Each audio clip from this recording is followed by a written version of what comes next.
예, 안녕하세요. 예, 반갑습니다. 예, 또 오랜만에 또 김덕영 형제님 울산 방문해 주셨는데 또 반갑습니다. 예,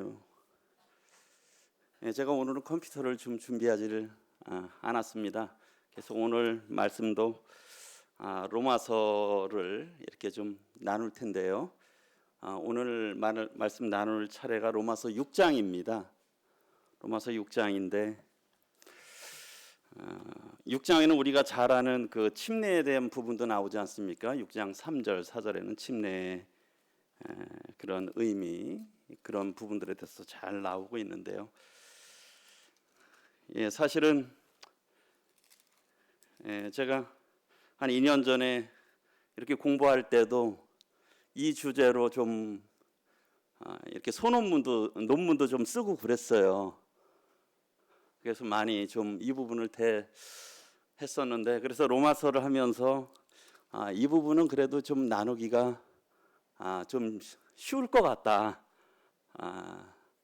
제가 또 이렇게 좀 많이 이렇게 좀 살펴본 부분들도 있고, 그리고 제가 로마서를 2월 초에 2월 1일인가 나누고 지금 거의 한 2달 정도 이렇게 됐는데요. 그러면서 그 다음 말씀들을 준비를 했는데 이 2달 동안 준비를 하는데 이 로마서 말씀이 준비가 안 되는 거예요. 그래가지고 또 뭐 주일 말씀 나눌 때도 이 다른 또 주님이 주셔서 다른 말씀으로 이렇게 나누게 됐는데요. 그러면서 다시 한번 참 하나님의 은혜가 아니면, 하나님이 도와주지 아니하시면 참 저희가 아무것도 할 수 없다라고 하는 그런 생각들을 이렇게 해보게 되면서 제가 참 주님 앞에 회개하는 또 마음과, 아이고 주님, 그런데 왜 이렇게 말씀도 안 주시면서 말씀을 나누라 하십니까 하는 그런 마음들도 한편으로는 좀 또 들기도 했었습니다. 참 이 연약한 저희가 참 하나님의 은혜로 이렇게 살아가는 인생임을 보게 됩니다. 그래서 제가 오늘 어떤 뭐 PPT로 해서 말씀을 순차적으로 정리하는 것보다 또 그 가운데 주님이 그렇게 했을 때 또 저에게 또 이런 깨달음을 주셔서, 또 최근에 우리 모세오경 성경 공부를 하지 않습니까? 거기에 또 출애굽의 이 홍해를 건너는 사건과 또 이런 침례에 대해서도 같이 교제를 했는데 참 그런 부분들을 또 하면서도 주님께서 주시는 교훈이 있어서 그것을 함께 이렇게 나누도록 하겠습니다. 우리 로마서 6장 말씀 보시겠습니다.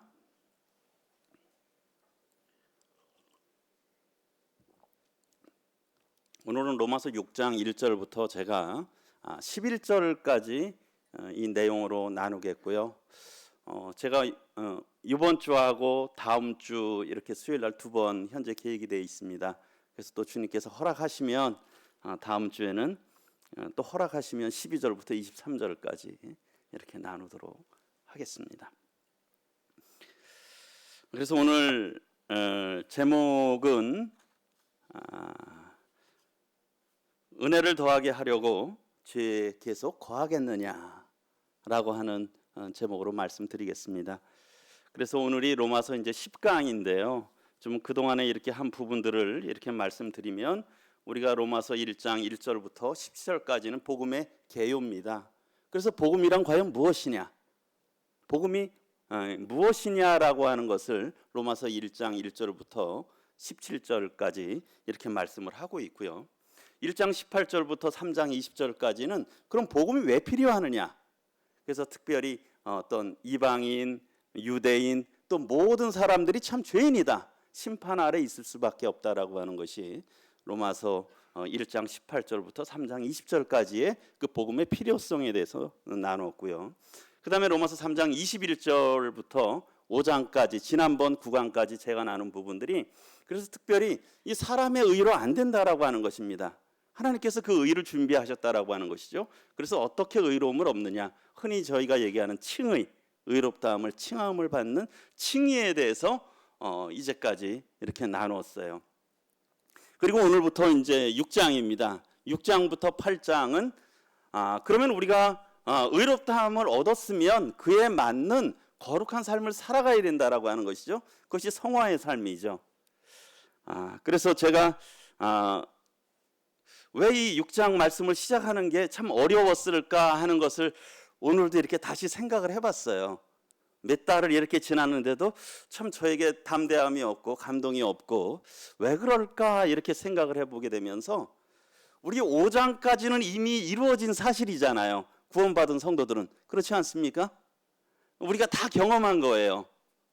경험한 거죠. 우리가 의롭다함을 얻었잖아요. 그런데 이제 6장부터 8장은 우리가 살아내야 되는 거잖아요. 물론 하나님의 은혜로 살지만 이 성화의 삶이지 않습니까? 참 그런 부분들을 생각을 하게 될 때 또 이렇게 제 자신을 비춰볼 때 참 그런 부분들이 제 마음에 어떤데 이렇게 온전히 역사하지 못하는 그런 부분들이 있지 않았나 하는 그런 생각이 들어서 참 한편으로는 어려운 말씀이다 하는 그런 생각이 들었던 것 같습니다. 어쨌든 이 6장부터 8장은 어떻게 의로운 삶을 살아갈 수 있을까? 이 성화의 삶을 살아갈 수 있을까? 특별히 우리 성도들에게 아주 매우 중요한 주제라고 생각이 듭니다. 그래서 첫 번째로 그 1절의 앞부분에 보게 되면 그런즉 우리가 무슨 말 하리요? 은혜를 더하게 하려고 죄에 거하겠느냐? 저희들 혹시 그런 분들 있지 않습니까? 어떤데 복음 이렇게 전하면 예수 그리스도로 말미암아 다 죄 용서함 받는다. 그래서 과거와 현재와 미래의 죄도 다 용서해 주셨다. 그 사실을 믿으면 구원받는다라고 이런 복음을 전하시잖아요. 그렇죠? 그런데 그 중에 어떤 분들 그렇게 반응하는 분들이 있죠. 그렇게 전했을 때 좀 올바른 태도는 무엇입니까? 참 하나님 감사합니다. 그 은혜에 대해 감사하고 하나님 기뻐하시는 뜻대로 살겠다라고 반응을 보여야 올바른 반응이잖아요. 그런데 어떤 반응 보이는 분들이 있습니까? 그럼 이제 막 살아도 되겠네요. 이미 죄가 다 용서받았으니까 그러면 뭐 막 살아도 되겠네요. 그래도 어차피 천국 가는데. 그럼 바로 여기에 내용이 그런 내용입니다. 특별히 이 부분의 말씀은 5장 20절에서 이렇게 또 기인했다고도 생각할 수 있는데요. 율법이 들어온 것은 범죄를 더하게 하려 함이라. 그러나 죄가 더한 곳에 은혜가 더욱 넘쳤나니. 그러니까 죄가 더한 곳에 은혜가 더욱 넘쳤다. 우리 복음서의 많은 말씀에도 누가복음 7장에서도 주님이 그런 말씀을 하셨잖아요. 한 여인이 이 바리새인 집에 집에 예수님이 초대 받았을 때 한 여인이 참 향유 옥합을 깨트려서 그것을 깨트리고 그의 머리카락으로 예수님의 발을 닦고 눈물을 흘리면서 하는 것을 보게 되면서 그 바리새인이 그 여인에 대해서 판단하는 마음을 갖는 겁니다. 그분이 선지자였다면 참 이 죄인이 어떤 죄인인지 알 텐데. 그랬을 때 예수님이 어떤 말씀하셨냐면 500데나리온 빚진 사람과 50데나리온 빚진 사람 둘 다 갚을 것이 없어서 탕감을 받았다. 그럼 누가 더 사랑하겠느냐? 누가 더 사랑하겠습니까?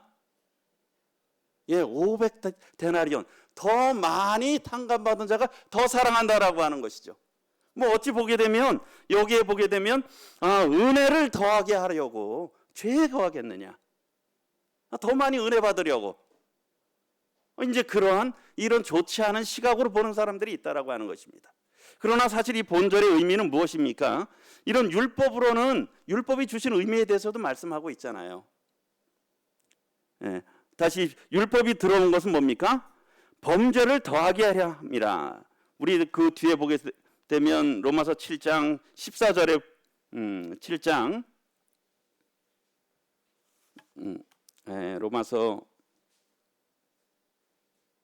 7장 13절 보겠습니다. 12절로 보게 되면 이로 보건대 율법은 거룩하고 계명도 거룩하고 의로우며 선하도다.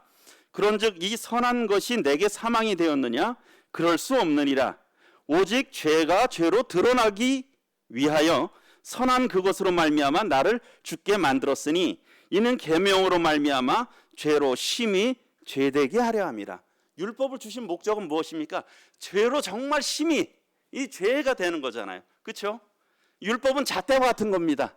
이 잣대는 명확히 되면 어떻습니까? 거기에 도달하는지 도달하지 못하는지 그런 것들을 알 수가 있잖아요. 그런 것들이 없으면 얼마나 큰지 얼마나 작은지 그런 것들을 알 수가 없잖아요. 그러니까 율법을 주신 목적은 뭐냐면 죄로 심히 죄되게 하려 함이라 라고 하는 것들을 이렇게 말씀을 하면서, 그러나 죄가 더한 곳에 그렇게 죄가 많지만 그 가운데 하나님의 은혜가 더 크게 넘쳤다라고 하는 부분들을 말씀하는 것입니다. 그런데 이런 것들이 전해지면 그것을 좋지 않은 마음으로 받는 사람들은 그러면 은혜를 더하게 하려고 죄를 지어도 되겠네 하는 그런 태도를 갖는다라고 하는 것이, 그것은 이런 바른 태도가 아닌 것이죠. 그리고 여기에 우리 5장 20절에도 은혜라고 했을 때 우리 은혜가 뭔지 잘 아시겠지만 그 앞에 우리 4장 보겠습니다. 은혜 4장 4절, 일하는 자에게는, 로마서 4장 4절입니다. 일하는 자에게는 그 삭시 은혜로 여겨지지 아니하고 보수로 여겨지거니와, 여기에 보게 되면 이 은혜가 이 카리스인데요. 카리스, 여기 다 같은 카리스라고 하는 단어로 사용되고 있어요. 그런데 여기 보게 됩니까? 일하는 자에게는 그 삭시 은혜가 아니라는 것입니다. 그렇죠? 일하는 자들이 받는 돈은 무엇입니까? 그건 품삯이잖아요. 마땅히 받아야 되는 거예요. 그런데 어떻습니까? 일을 안 했는데 받으면 그것이 무엇입니까? 그것이 은혜인 거예요. 그래서 이제 그 다음에 일한 것이 5절에 일을 아니할지라도 경건하지 아니한 자를 의롭다 하시는 일을 믿는 자에게는, 그러니까 일을 하지도 않았어요. 경건하지도 않아요. 그런데 하나님께서 일하는 것처럼, 경건한 것처럼 우리를 봐주시고 도와주시는 것이, 그것이 뭡니까? 그게 은혜죠. 이게 하나님의 은혜입니다. 이런 하나님의 은혜를 더하게 하려고 죄에 계속 거하길 수가 있느냐는 것이요. 어떻겠습니까? 계속 거할 수가 없다라고 하는 것이죠. 그래서 다시 이제 우리 6장 1절로 가보게 되면, 그런즉 우리가 무슨 말하리요? 은혜를 더하게 하려고 죄에 거하겠느냐? 여기에서 죄는 우리 헬라어로 하마르티아라는데요. 이 특별히 이 6장에서만 이 하마르티아가 16번 나오고요. 7장 8장에서는 7장 8장에 20번이 나와요. 그리고 그 이후에는 한 2번 정도 나옵니다. 그리고 그 6장부터 그 앞부분의 5장에는 한 10번 정도밖에 안 나와요. 그러니까 어떻습니까? 보니까 6, 7, 8장에 몇 번입니까? 36번이 나옵니까? 그러니까 굉장히 많이 나오는 단어죠. 그러니까 여기서 다루는 단어가 이 죄입니다. 그런데 이 어원이 하마르타노인데 그 원래의 의미는 뭐냐면, 이렇게 우리가 활을 탁 쏘잖아요. 그랬을 때 관역에서 벗어나다. 관역에서 벗어나다. 그래서 상을 얻지 못하다. 그게 죄예요. 그리고 이제 어떤 그런 죄, 그런 그 잘못된 행위들을 이렇게 말하기도 하고요. 그러니까 우리가 이런 것들을 생각할 때 누가 생각이 납니까? 첫사람 아담이 생각이 나잖아요. 하나님께서 아담을 아주 존귀한 자로 만들었잖아요. 죄가 없는 자로 만들었어요. 하나님께서 특별한 목적을 가지고 하나님 앞에 영광 돌리고 하나님과 교제하면서 그 가운데서 누리도록 만들었지 않습니까? 그게 창조의 목적이잖아요. 그가 쏴서 맞춰야 될 관역이에요. 그렇지 않습니까? 그게 의도는 바잖아요. 그런데 어떻습니까? 그가 누구의 말을 들었습니까? 사단의 말을 듣고, 그리고 이 선악과를 따먹음으로 이 범죄했잖아요. 이게 타락인데 그것이 죄라고 하는 거예요. 원래 하나님의 창조 목적에서 벗어난 것이 죄라고 하는 거예요. 그래서 여기에 우리가 죄라고 하는 것은 우리가 흔히 짓는 죄들도 생각할 수 있겠지만, 좀 더 포괄적인 의미로 보면 아담에서 나온 속성들 있잖아요. 아담에서 기인한 속성들, 이 죄성들, 어떤 육신의 본성들, 그런 것들이 있지 않습니까? 또 우리가 거듭나기 전의 모습들, 그런 것들, 육신. 그래서 그 6절에도 보게 되면, 로마서 6장 6절에 보게 되면 우리가 알거니와 우리의, 여기 보면 옛사람이라고 나오죠. 옛사람. 그리고 그 밑에 보면 죄의 몸. 이런 부분들이 다 이 죄성을 가지고 있는, 이 죄와 관련되어 있는 것들이에요. 그런데 어떻습니까? 이런 죄라고 하는 것은 개선이 되겠습니까? 이건 개선이 안 되는 거예요. 이 죄는 개선이 안 돼요. 죄는 이 죽어야 해결이 되는 겁니다. 그리고 그래서 하나님께서 택하신 방법은 뭐냐면, 이 사람을 개선해서 쓰려고 하는 게 아니라 사람을 죽여서 새로운 피조물로 만드는 것이 하나님의 뜻이에요. 네. 그것이 하나님의 뜻입니다. 그래서 죄인을 개선하는 것이 아니잖아요. 그래서 요한복음 3장에서 니고데모가 왔을 때 예수님에 대해서 그가 참 어떤 그 존경심을 표했잖아요. 당신은 선한 선생이다. 하나님께서부터 오신 분이다. 그런데 예수님은 뭐라고 말씀하고 있습니까? 내가 거듭나지 아니하면 하나님의 나라를 볼 수 없느니라.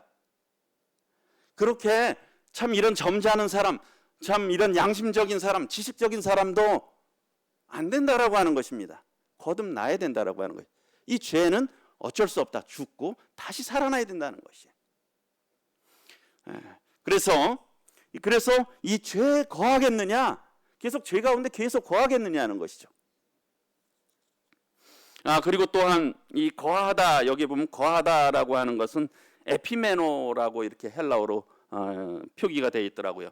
근데 거하다라는 건 우리 흔히 알듯이 그 가운데 아주 지속적으로 머물고 있는 거예요. 지속적으로. 우리 성도님들도 구원받은 후에도 참 우리가 해도 실수로 죄를 짓습니까? 안 짓습니까? 짓잖아요. 그렇죠? 아침에 참 말씀 묵상하고 참 충만해서 참 주님 기쁘게 이렇게 살아가야 되겠다, 뜻대로 살아가야 되겠다라고 하는데 갑자기 누군가가 나를 굉장히 화가 나게 하면 어떻게 됩니까? 화가 치밀어 올라서 반응하기도 하잖아요.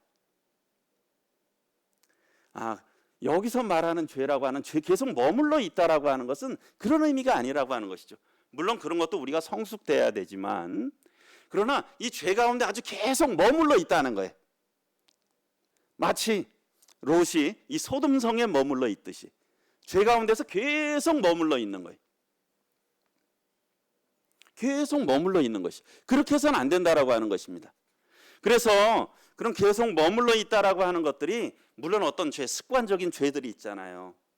어떤 뭐 술 중독이 있다라든가 또는 어떤 뭐 게임이라든가 어떤 범죄라든가 그런 여러 가지가 있잖아요. 그런 것들도 물론 포함되지만 우리는 여기서 좀 더 넓은 의미도 생각할 수 있다고 생각이 들어요. 그 죄라고 하는 것이 본질적으로 무엇이라 그랬습니까? 아담의 속성이라 그랬잖아요. 이 죄성이잖아요. 결국 그 아담의 속성, 죄성은 무엇입니까? 자기중심적인 삶 아니에요? 자기가 하고 싶은 대로 사는 삶, 자기가 원한 대로 사는 삶, 그렇죠? 자기가 주인 돼서 살고 싶은 거, 이게 죄잖아요, 죄. 그런데 저도 이제 그런 부분들을 생각하면서 저도 여전히 그렇게 머물고자 하고는 그런 욕심이 제 가운데 있다라고 하는 것이, 제 중심적으로 살고 싶은, 이 죽기가 싫은 거예요. 저를 포기하기가 싫은 거예요. 그러나 우리가 죄에 계속 자기중심적으로 살아서는 안 된다라고 하는 것이죠. 물론 어떤 우리가 특정 죄, 어떤 습관적인 죄도 잘못된 거지만 더 이런 넓은 의미로 봤을 때 우리 중심적으로 사는 것들도 이 보기에 이 죄라고 하는 거예요. 계속 그 가운데에서. 그러니까 우리가 자칫하면 그런 생각할 수 있잖아요. 이제 난 구원받았어. 그냥 그래서 어떻습니까? 최소한의 성도들이 하는 수준만 하면 돼. 그냥 아니면 적당히 교회 나오면 되고요. 그렇죠? 적당히 섬기면 되고 그냥 한 보통만 하자. 그것이 하나님 앞에서는 바른 태도가 아니잖아요. 그렇지 않습니까? 그것은 바른 태도가 아닌 것이에요. 그것은 그렇게 하자는 건 뭡니까? 나의 죄성이 그것을 자꾸 요구하고 있잖아요. 죄에 거하고 싶어 하는 거예요. 나 중심적으로. 그래서 교회에 오는 것도 이 자기에게 유익이 되면 기쁨이 되고 그렇지 않으면 별로 기쁨이 안 되는 거예요. 그래서 우리가 그런 부분들도 생각해 볼 수 있을 것 같습니다. 은혜를 더하게 하려고 계속 죄에 거하겠느냐? 우리가 그럴 수 없다라고 하는 것입니다. 그러면은 왜 그럴 수 없느냐? 2절에 이제 그 답을 해주고 있어요. 1번은 질문이죠. 은혜를 더하게 하려고 계속 죄에 거하겠느냐? 2절은 답변하고 있습니다. 뭐라고요? 그럴 수 없느니라. 그렇게 살아서는 안 된다라고 말하고 있어요. 그러면서 그 이유를 말씀하고 있죠. 죄에 대하여 죽은 우리가 어찌 그 가운데 더 살겠느냐? 아까 죄는 개선이 안 된다 그랬잖아요. 죄에 대해서 죽었다라고 하는 것이죠.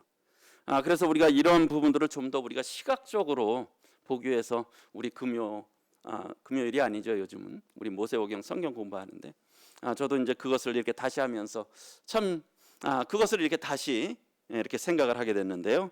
우리 고린도전서 10장 말씀 보겠습니다.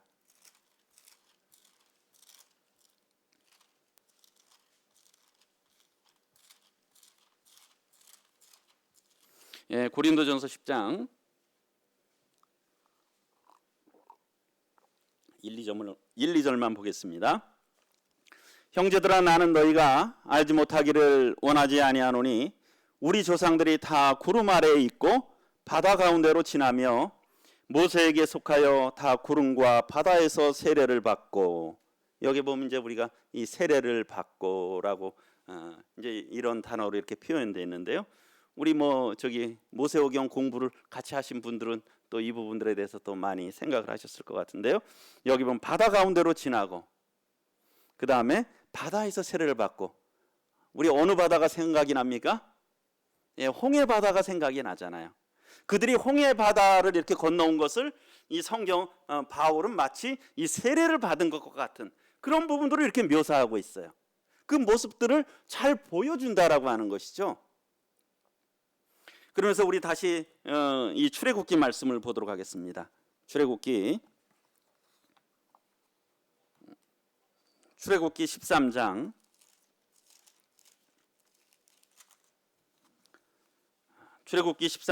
17, 18절.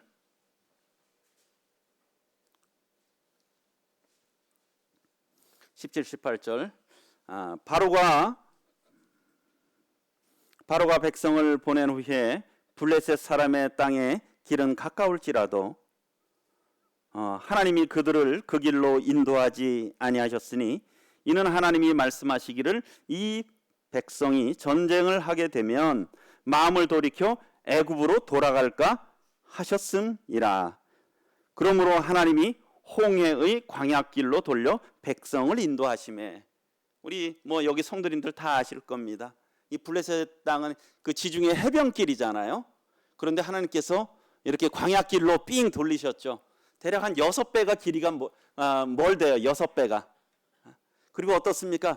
해변길은 그래도 상당히 편하잖아요. 상대적으로. 그런데 그들이 걸은 광야길은 어떻습니까? 참 이 광야잖아요. 그리고 높은 어떤 바위와 암석들이 있는 참 가기 어려운 길이에요. 그리고 그들은 또 무엇을 건너야 됩니까? 홍해 바다를 건너야 되죠. 하나님께서 그들로 하여금 홍해로 일부러 돌리신 거예요. 왜요? 그들이 돌아갈까 봐. 다시 돌아갈까 봐. 그럼 왜입니까? 이제는 다시 돌아가지 못하도록. 이젠 그들은 오직 뭡니까? 오직 전진이에요. 그래서 우리가 홍해에 대해서 우리 14장 26절에 보게 되면 14장 26절 여호와께서 모세에게 이르시되 내 손을 바다 위로 내밀어 물이 애굽 사람들과 그들의 병거들과 마병들 위에 다시 흐르게 하라 하시니 모세가 곧 손을 바다 위에 내밀매 새벽이 되어 바다의 힘이 회복된지라. 애굽 사람들이 물을 거슬러 도망하나 여호와께서 애굽 사람들을 바다 가운데 엎으시니 물이 다시 흘러 병거들과 기병들을 덮되 그들의 뒤를 따라 바다에 들어간 바로의 군대를 다 덮으니 하나도 남지 아니하였더라. 싹 죽이셨어요. 그렇죠? 애굽 바로와 그 군대들을 아주 싹 죽여버렸죠. 그리고 그 29절에 그러나 이스라엘 자손은 바다 가운데를 육지로 행하였고 물이 좌우에 벽이 되었더라. 모세를 따라 이 바다를 그냥 걸어간 거예요. 그렇죠? 마른 땅으로. 그러나 사실 어찌 보면 그들도 이 바닷속을 통과한 거잖아요. 그렇지 않습니까? 이 죽음의 길을 통과한 거죠. 모세를 따라서. 그리고 그들을 쫓아오던 바로와 애굽의 병사들도 다 죽었어요. 그리고 30절에 그날에 여호와께서 이같이 이스라엘을 애굽 사람의 손에서 구원하심에 이스라엘이 바닷가에서 애굽 사람들이 죽어 있는 것을 보았더라. 그들이 다 죽어 있는 것들을 봤어요. 하나님이 그것을 다 보이셨어요. 예. 그럼 이제 이스라엘 백성들의 입장에서는 어떻습니까? 다시 애굽으로 갈 수 있습니까? 못 갑니까? 못 가잖아요. 그리고 그들을 쫓아오던 바로는 어떻게 됐습니까? 바로도 죽었고요. 애굽 병사들도 다 죽었어요. 그들의 대적이, 그들은 예전엔 누구의 종이었어요? 바로의 종이었잖아요. 거기서 종살이 했어요. 그런데 하나님께서 다 쓸어버리셨죠. 그럼 이제는 그들은 어딜만으로 가야 돼요? 앞으로 가야 되잖아요. 이것이 우리의 성도의 또 삶이라고 하는 것이, 그것이 우리가 잘 나타내는 것이 이 침례라고 하는 것이죠. 그러니까 이스라엘 백성들이 이제는 홍해 이쪽 편에 왔을 때 이제 애굽은 완전히 이제는 저쪽 편이에요. 갈래도 갈 수도 없고 그 대적도 다 죽었고 이제는 오직 하나님만 바라보면서 앞으로 가야 돼요. 그렇지 않습니까? 그런데 참 우리의 그 백성들의 연약함이 있었잖아요. 그 나중에도 보게 되면 16장에도 보게 되면 16장 3절에 보게 되면 그들이 원망하잖아요. 이스라엘 자손이 그들에게 이르되 우리가 애굽 땅에서 고기 가마 곁에 앉아 있던 때와 떡을 배불리 먹던 때에 여호와의 손에 죽었더라면 좋았을 것을. 이 광야에서 먹을 것이 없고 힘드니까 차라리 그냥 애굽에 그대로 살 걸. 그러나 그들은 다시 돌아갈 수가 없는 것이. 그리고 실제 그곳의 삶이 그렇게 안락했습니까? 그렇지 않았잖아요. 참 고통 가운데 있었잖아요. 네. 그것이 다시 우리 로마서로 오도록 하겠습니다. 이런 로마서 6장. 이제 좀 죽었다라고 하는 의미를 좀 이해가 되십니까? 죽었다. 우리가 더 이상 이제는 죄에 거해서는 안 된다라고 하는 것이죠. 그럴 수 없느니라. 너희가 죄에 대해서 죽었느니라. 이 죽었다라고 하는 것이에요. 그리고 이스라엘 백성이 그것을 다 목도했잖아요. 다 죽었구나. 우리도 사실은 죽은 거나 진배가 없었는데 다 죽었구나. 그것을 목도했잖아요. 그러면 이제 다시 이스라엘 백성들은 애굽을 그리워하거나 바로의 종이 될 생각, 바로를 두려워할 필요가 없잖아요. 그래서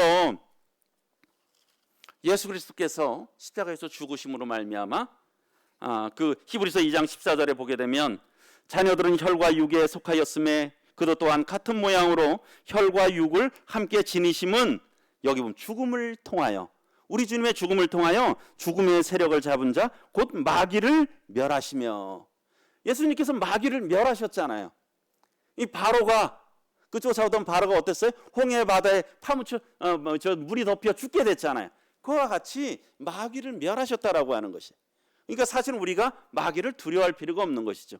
하나님을 의지하면서 가면, 하나님을 의지하면서 그냥 살아가면 되는 거예요. 이제부터는 그들의 삶이 비록 광야의 삶이 힘들지만, 그러나 하나님께서 구름 기둥과 불 기둥으로 인도하시잖아요. 그들의 필요를 채우시잖아요. 그래서 다시 우리 로마서 6장에 오시면, 그래서 1절에서는 질문하고 있습니다. 우리가 계속 죄에 거하겠느냐? 그런데 답변은 뭡니까? 그럴 수 없다. 왜 그럴 수 없느냐? 우리는 죄에 대해서 죽었다라고 하는 것입니다. 마치 우리가 그 그림으로 보면 홍해를 통과하듯이, 그리고 바로가 죽었고 애굽과 완전히 철저히 단절되었듯이, 그것이 여기서 말씀하고 있는 것이죠. 그러면서 이제 3절 4절에서 무엇을 말씀하고 있습니까? 우리가 잘 아는 침례를, 여기는 침례를 설명하기 위한 것들보다는 이런 것들을 말씀하기 위해서 침례를 사용을 하고 있는 거예요. 침례의 의미가 무엇이냐? 3절에 무릇 그리스도 예수와 합하여 우리 세례를 받은 우리는 그의 죽으심과 합하여 세례를 받은 줄을 알지 못하느냐? 그러므로 우리가 그의 죽으심과 합하여 세례를 받음으로 그와 함께 장사되었나니 이는 아버지의 영광으로 말미암아 그리스도를 죽은 자 가운데서 살리심과 같이 우리로 또한 새 생명 가운데에서 행하게 하려 함이라. 특별히 3절 4절에도 보게 되면 우리가 헬라어로 에이스나 신, 이게 함께라는 것이거든요. 함께. 여기 보면 우리 많이 나오죠. 또 합하여. 3절에도 보면 예수와 합하여, 또 죽으심과 합하여, 4절에도 보게 되면 그의 죽으심과 합하여 그리고 그와 함께 장사되었나니, 이 새 생명 가운데서는 그 안이라고 하는 것이죠. 그러니까 여기서 말씀하고 있는 것은 우리가 그리스도와 이스라엘 백성들이 모세와 같이 이렇게 쫙 같지 않습니까? 하나잖아요. 모세를 따라서. 우리가 그리스도와 완전히 연합됐다라고 하는 것입니다. 그리스도와 함께 죽었다라는 거예요. 그래서 갈라디아서 2장 20절, 내가 그리스도와 함께 십자가에 못 박혔나니 그런즉 이제는 내가 산 것이 아니요 오직 내 안에 그리스도께서 사시는 것이라 라고 하는 말씀이 그 말씀이잖아요. 우리가 다 죽었다라고 하는 거예요. 그리스도와 함께 죽었고 그리스도와 함께 다시 살았다라고 하는 이러한 사실, 우리가 계속 죄에 거해야 되겠느냐? 그거에 답변하면서 그럴 수 없다라고, 다 죽었다고 말씀하면서 또 부연해서 설명하면서 그리스도와의 침례, 연합된 침례를 말씀하고 있다라고 하는 겁니다. 그래서 우리 성도님들이 침례를 받잖아요. 그렇지 않습니까? 그거는 이제 나는 죽었고 장사됐고 다시 일어나면서 뭡니까? 이제는 새 생명 가운데 살기 위해서 우리를 이제 내가 살아가는 이유라는 거예요. 우리가 살아가는 이유라는 것이죠. 죄에 거해서는 더 이상 안 된다라는 것입니다. 그래서 이제는 우리가 사는 것이 나의 생명으로 하는 것이 아니라 예수 생명으로 산다 그러잖아요. 예수님의 생명으로, 예수님을 주인으로 모시고 그분이 기뻐하시는 뜻을 살아가는 것이 우리의 정체성이라는 것입니다. 그래서 이 3절 4절은 너무 잘 아시기 때문에 제가 이렇게 더 말씀을 드리지 않겠습니다. 그래서 우리가 이런 것들을 생각을 해보게 되면서 우리 갈라디아서 말씀 보시면 아까 갈라디아서 2장 20절도 말씀 드렸고, 또 갈라디아서 3장 27절에도 보게 되면 여기에도 보면 이 침례 세례에 대해서 나오죠. 누구든지 그리스도와 합하기 위하여 세례를 받은 자는 그리스도로 옷 입었느니라. 물론 이것이 우리가 실제 아는 그런 침례 그런 의미들도 있겠지만 실제 어떤 그런 상징적인 의미로 우리가 그리스도와 함께 연합됐다라고 하는, 이제는 우리는 누구의 옷을 입었습니까? 그리스도의 옷을 입은 거예요. 그리스도로 완전히 옷 입은 거죠. 그래서 우리가 누구라 그럽니까? 그리스도인이라 그러잖아요. 그리스도인.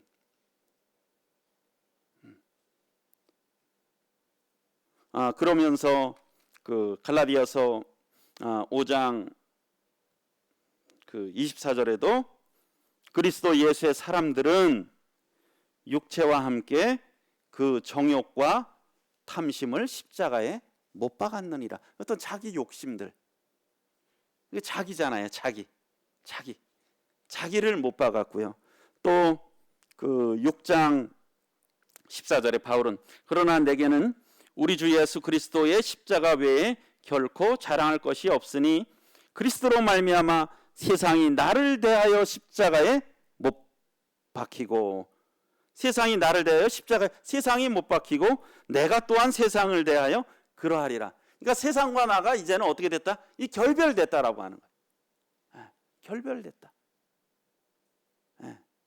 그러니까 더 이상 이런 애굽의 세상 홍해가 가르듯이 완전히 이제 결별됐다라고 하는 것이죠. 그것이 그리스도인의 삶의 모습이라는 것이죠. 참 우리는 죽고 우리가 이제 세상에 대한 태도, 우리 마음에 대한, 우리 욕심에 대한 태도가 어때야 되는지, 이 죽은 자가, 결별된 자가 어때야 되는지 말씀을 하고 있는 것이죠. 우리 이런 죽음이라는 것은 이런 이별의 또 의미가 있잖아요. 그렇죠? 분리의 의미가 갖고 있는 거예요. 다시 우리 로마서로 오도록 하겠습니다.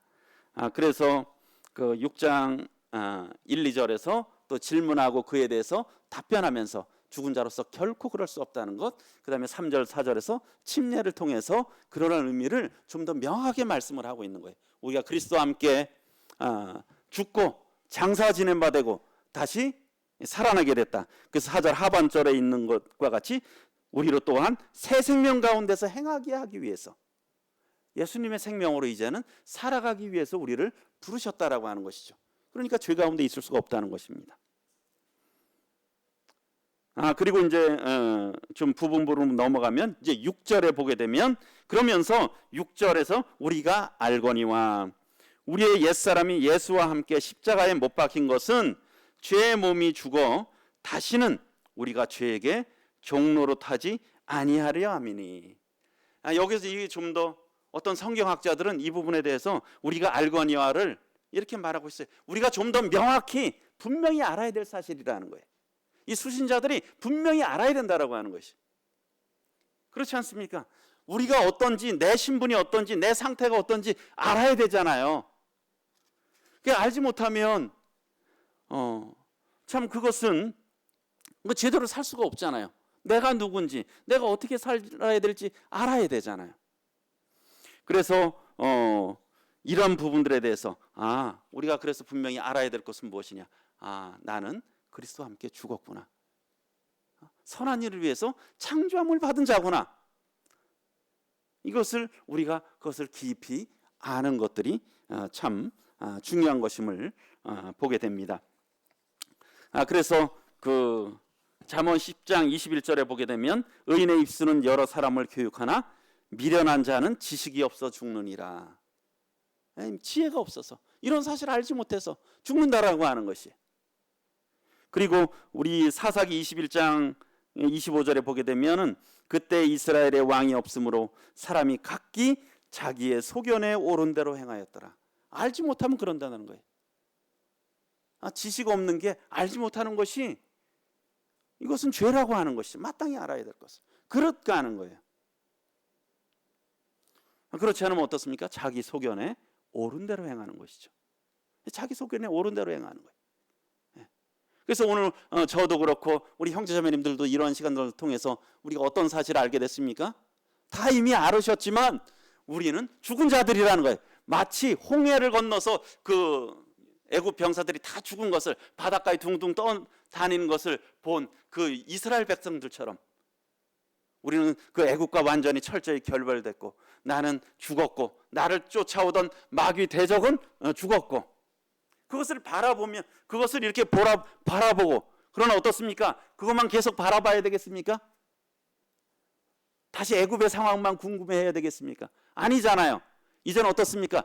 그것을 돌이켜서 예전엔 바로를 봤다면 이제는 누굴 바라봐야 해요? 하나님을 바라보고 광야길을 걸어가야 되잖아요. 하나님의 인도하심 따라. 그것이 성도의 삶이라고 하는 것이죠. 그것이 죽었다라고 하는 것입니다. 그러한 사실에 대해서 알으라라고 말씀하고 있는 것이죠. 우리는 그리스도와 함께 죽었고 다시 살아났다라고 하는 것입니다. 그것이 우리가 깊이 또 알아야 될 상황이고요.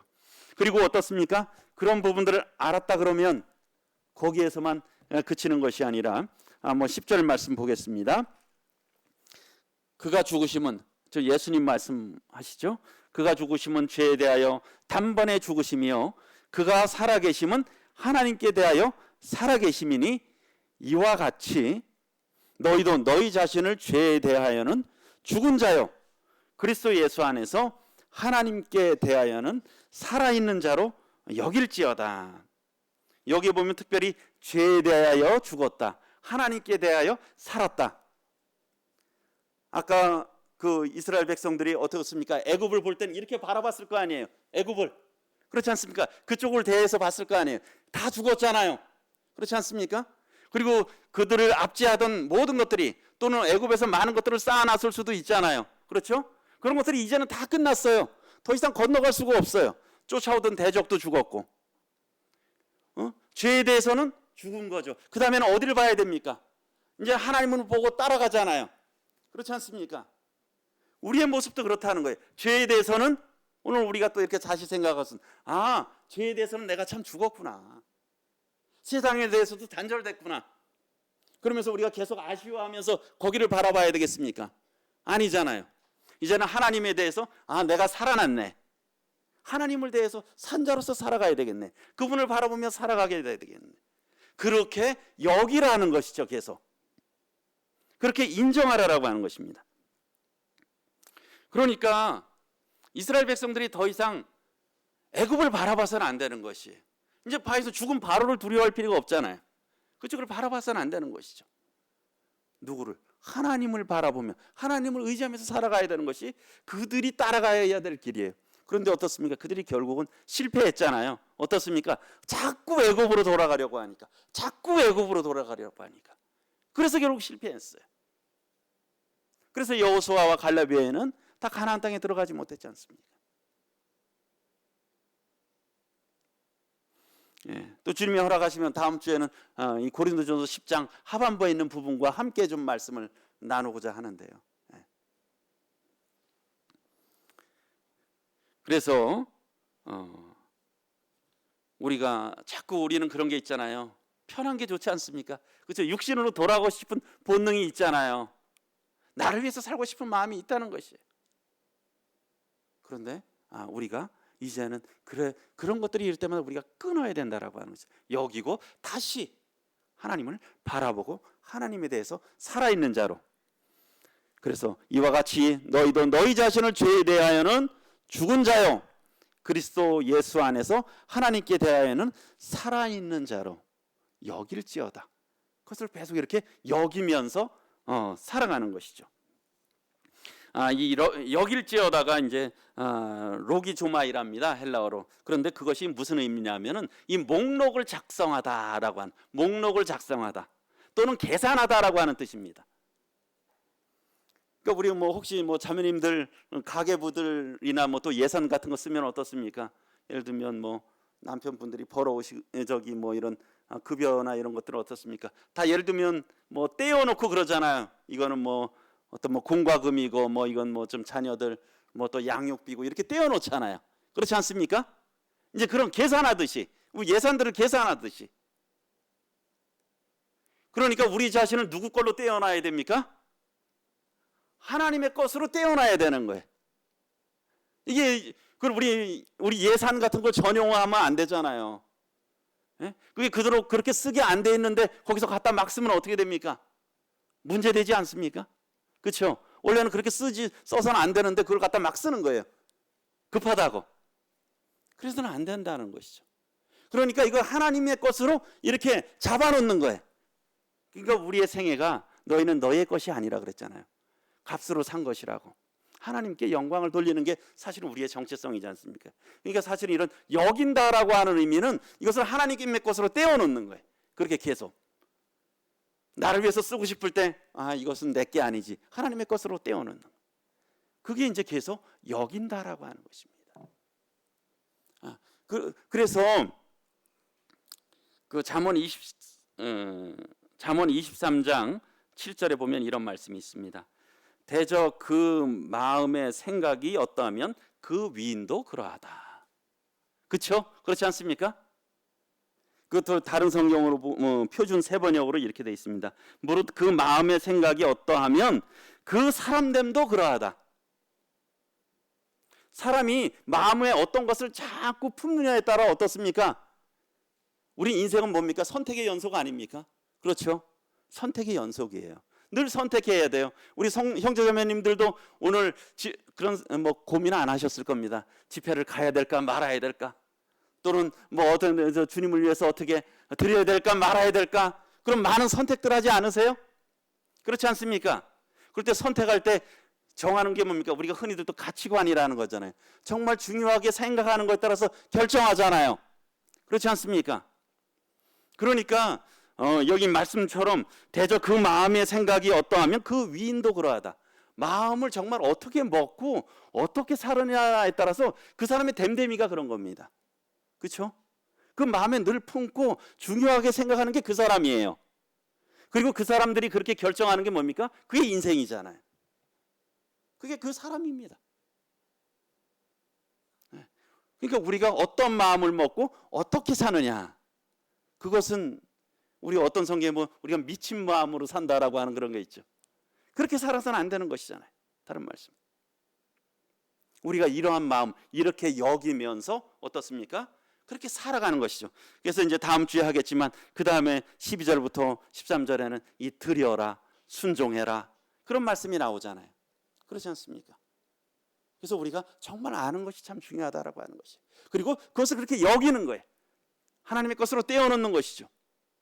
그렇게 여기면서 우리가 계속 살아가려고 하는 거예요.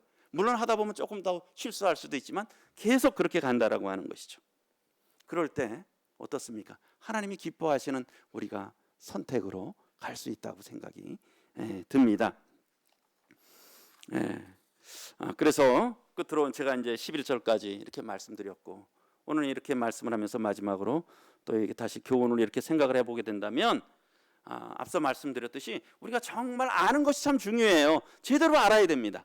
하나님의 말씀에 따라 우리를 향하는 하나님의 뜻이 무엇인지, 하나님의 계획이 무엇인지, 하나님 앞에서 우리가 어떤 자들인지 그것을 분명히 아는 것이 정말 중요하다라고 하는 것이죠. 그리고 어떻습니까? 그거를 그렇게 알고 그대로 여기는 게 뭡니까? 그게 믿음이잖아요. 예수님이 우리 죄를 위해서 돌아가셨다. 그거 알면 안 되잖아요. 그렇죠? 알고 그렇게 여기고 믿잖아요. 믿으시잖아요. 그게 구원이지 않습니까? 그냥 아는 데서 그쳐서는 그 구원받지 못하잖아요. 그걸 자기 것으로 만들어야 되잖아요. 그렇게 여기는 거잖아요. 그래서 나의 죄가 용서됐구나. 그것을 우리가 여기잖아요. 그리고 어떻습니까? 평안하시죠, 성도님들? 구원에 대해서는 평안하지 않으십니까? 평안하시잖아요. 왜 평안하세요? 그렇게 여기시잖아요.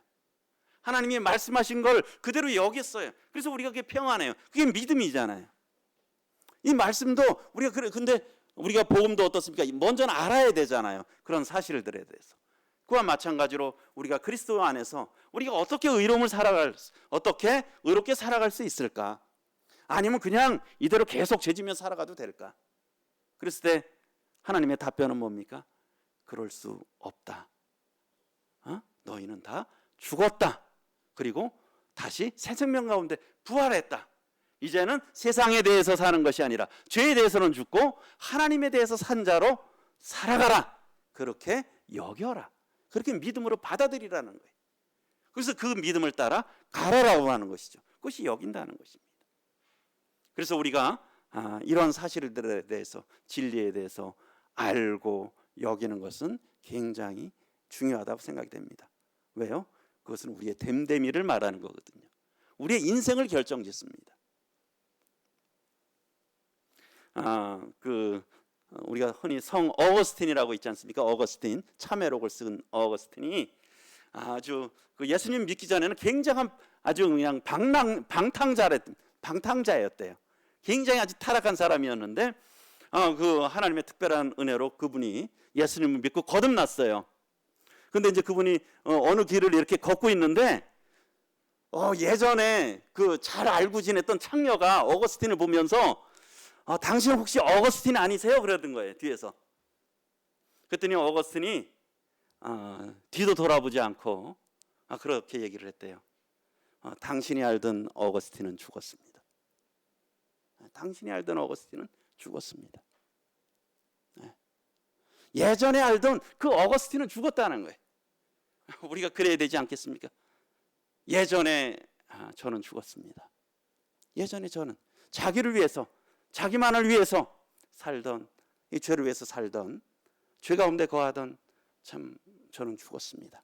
우리가 하나님 앞에서 그러한 자세로 살아가고 또 세상에 대해서 그런 모습들로 들어가야 될 것이라 생각이 듭니다. 그것이 여기는 거겠죠. 그 다음에 은혜를 이렇게 주셨는데 은혜를 더하게 하려고 죄에 거하겠느냐?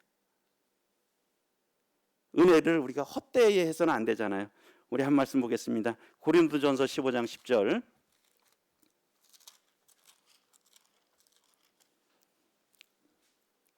고린도전서 15장 10절. 그러나 내가 나된 것은 고린도전서 15장 10절입니다.